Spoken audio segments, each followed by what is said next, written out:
Ignacas ne veltui pasirenka būtent tokį piktojo apibrėžimą - žmogiškosios prigimties priešas. Čia truputį konteksto. Mes kalbam apie Ignaco 14 pirmosios savaitės taisyklių, taip vadinama. Ignacas jas rašė dvasinių pratybų kontekste, rekolekcijų kontekste.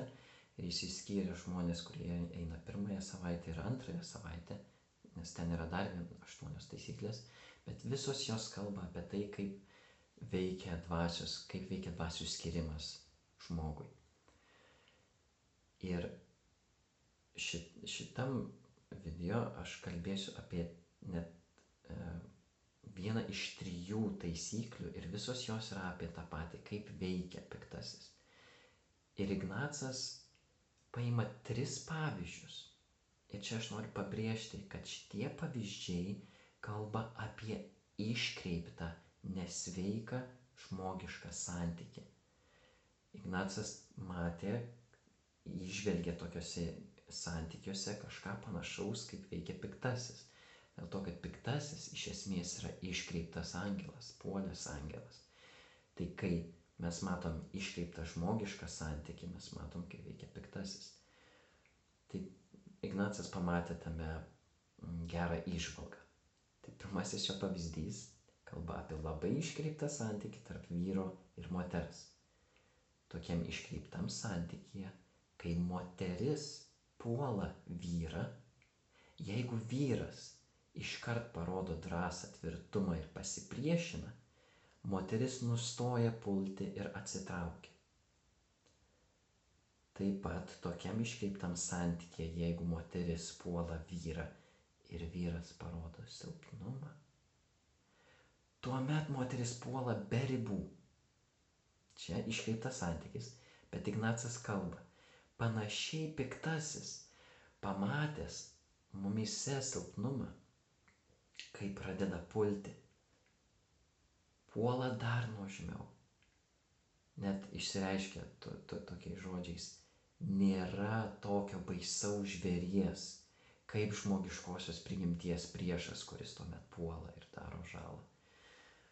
Bet jeigu, Ignacas taip pat rašo, mes pasipriešinam iš karto ir kategoriškai, tuomet piktasis pasitraukia, yra toks angliškas žodis flee, pabėga iš mūšio lauko. Ir čia aš noriu išskirti 3 dalykus per 3 pavyzdžius. Ką čia Ignacas bando mums pasakyti, kaip veikia tas piktasis. Tai pirma, kad kuo mes anksčiau, kuo mes greičiau sustabdom piktojo įtaką mums, tuo mažesnė mums bus žala ir tuo tai padaryti bus lengviau. Įsivaizduokit didžiulį kalną, kaip filmukuose, su sniegu ir mažą sniego kamuoliuką viršuje. Dabar, kaip žinot, iš animacinių filmų, kuriuos bent jau aš esu matęs, tai nežinau, kaip yra realybėje, bet jeigu tas sniego kamuoliukas pradeda kristi, jis pradeda didėti, kol tampa milžinišku ir traiško viską kelyje, kol savaime sustoja. Jeigu mes jį įsivaizduosim, kad bandom sustabdyti pačioj viršūnėj, kol jis dar mažas, ir pačioj pabaigoje, kai jis didžiulis. Tai pačioj viršūnėj tai padaryti bus labai lengva, palyginti, ir tai nepadarys žalos.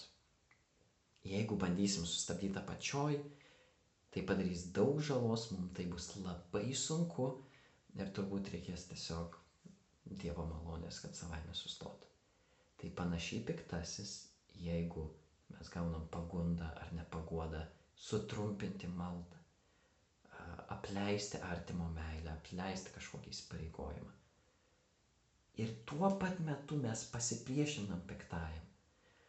Tuomet viskas ganėtinai paprasta. Nepaguoda gali labai greit praeiti, puolimas gali labai greitai pasibaigti ir nepadaryti jokios žalos, jokios sunkios nuodėmės.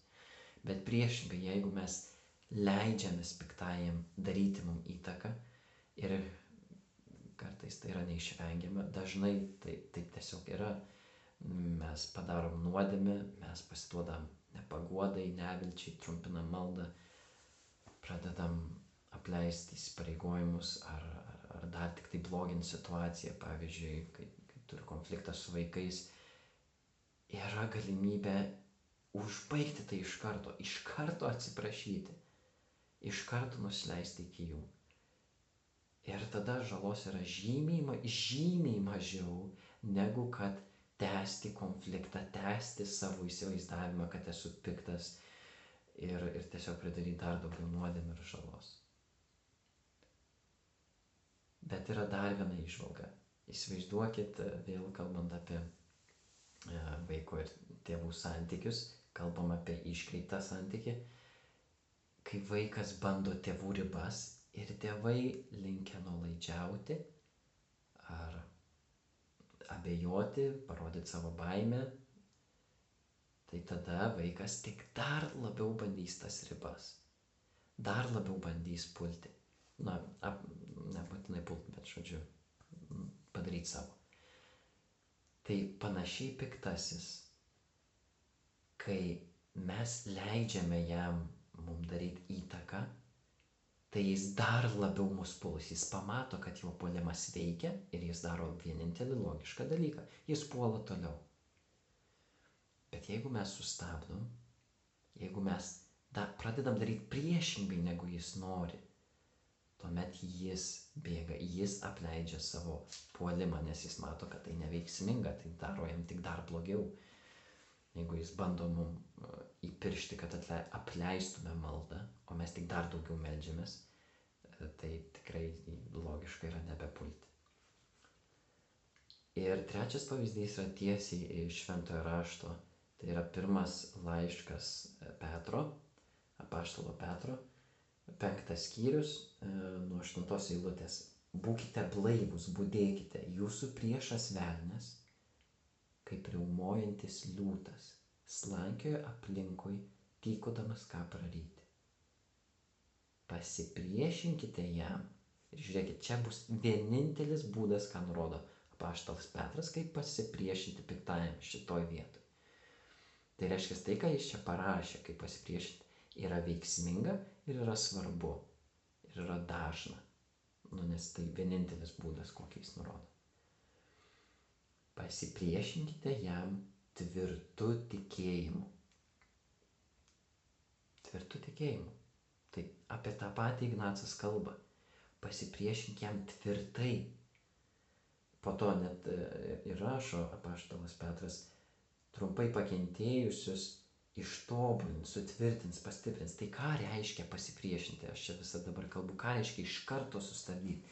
Iš karto neleisti piktajam toliau pulti.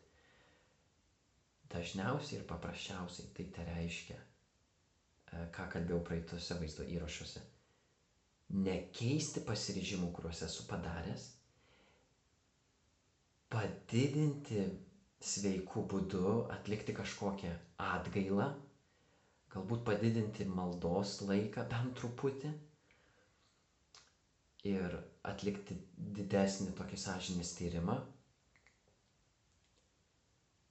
ir sąmoningai mąstyti, kad šita nepaguoda praeis greičiau, negu kad aš manau, nes tuo metu, kai yra nepaguoda ar piktojo puolimas, atrodo, kad viskas bus tik blogiau. Bet čia apaštalas Petras primena, nebus blogiau, prisiminkit, kad Dievas jums padės.